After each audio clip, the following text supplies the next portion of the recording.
Let's mic देश का मिजाज ईस्ट।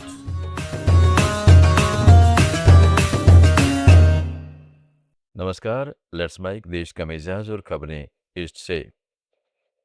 तृणमूल कांग्रेस के राष्ट्रीय महासचिव अभिषेक बनर्जी ने पश्चिमी बंगाल में बाराबनी में चुनावी जनसभा को संबोधित करते हुए देश में बढ़ती महंगाई पर केंद्र सरकार को घेरा है। उन्होंने कहा है कि आम आदमी की जिंदगी मुश्किल हो गई है।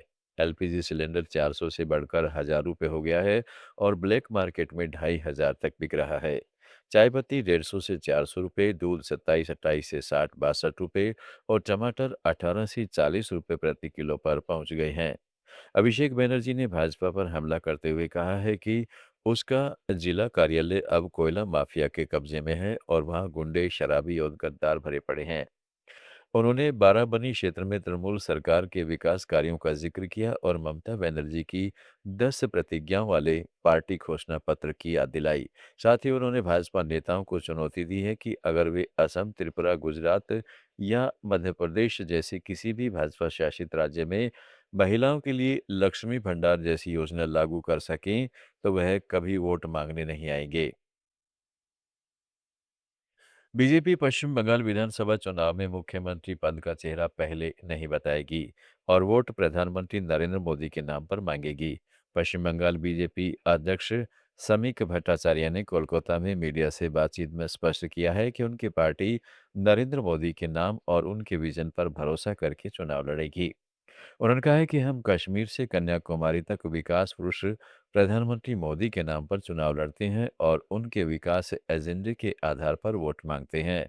पार्टी ने अभी मुख्यमंत्री उम्मीदवार को लेकर कोई फैसला नहीं लिया है और न ही वह कोई चेहरा आगे करेगी। ओडिशा में एसटी का आरक्षण 12 से बढ़ाकर 22, एससी का 8 से बढ़ाकर 16 और सामाजिक आर्थिक पिछड़े वर्ग यानी एसईबीसी के लिए पहली बार 11% आरक्षण लागू किया जाएगा। इस फैसले से राज्य की कुल 2,421 मेडिकल सीटों में एसटी के लिए 545, एससी के लिए 393 और एसईबीसी के लिए 272 सीटें मिलेंगी। 44,579 इंजीनियरिंग सीटों के लिए एसटी के लिए 10,030, एससी के लिए 7,244 और एसईबीसी के लिए 5,015 सीटें आरक्षित होंगी। भुवनेश्वर में मुख्यमंत्री मोहन चरण मांझी की अध्यक्षता में हुई कैबिनेट बैठक में यह निर्णय लिया गया। इसके साथ ही कैबिनेट ने विभिन्न विभागों के 14 प्रस्तावों को भी मंजूरी दे दी है। मुख्यमंत्री ने कहा है कि राज्य में एसटी आबादी 22% से ज्यादा होने के बावजूद पहले केवल 12% आरक्षण था, इसलिए इसे जनसंख्या अनुपात के अनुसार बढ़ाया गया है। यह नया आरक्षण इंजीनियरिंग, मेडिकल, नर्सिंग, फार्मेसी, कृषि और अन्य पेशेवर कोर्सेज में लागू होगा। साथ ही सरकार ने 2026-27 से मुख्यमंत्री अन्नपूर्णा योजना लागू करने का भी फैसला किया है। छत्तीसगढ़ में कोरबा के बांकी थाना क्षेत्र में सड़क हादसे में एक युवक की जान चली गई।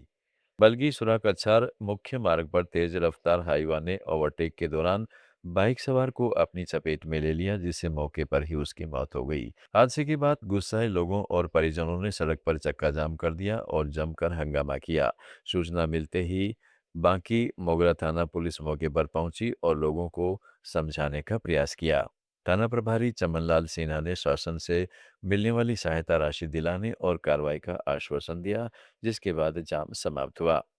बिहार में जाति आय आवासीय प्रमाण पत्र बनाने की प्रक्रिया में बड़ा बदलाव किया गया है। अब सिर्फ आधार कार्ड के आधार पर प्रमाण पत्र जारी नहीं होंगे, बल्कि आवेदकों को खतियान, दान पत्र और अन्य राजस्व रिकॉर्ड जैसे दस्तावेजों का विवरण देना अनिवार्य होगा। बिहार प्रशासनिक सुधार मिशन के तहत लागू इस नियम का मकसद प्रक्रिया को पारदर्शी बनाना और फर्जीवाड़े पर रोक लगाना है। बिहार सरकार में मंत्री श्रवण कुमार ने आरजेडी नेता तेजस्वी यादव पर निशाना साधते हुए कहा है कि वे केरल और अन्य राज्यों में जाकर बिहार को गरीब और बेरोजगार बताकर उसकी छवि खराब कर रहे हैं। उन्होंने आरोप लगाया कि तेजस्वी यादव अपने माता पिता लालू प्रसाद यादव और राबड़ी देवी के 15 साल के शासन पर चुप रहते हैं। देश का मिजाज में फिलहाल इतना ही। जुड़े रहिएगा लेट्स माइक के साथ।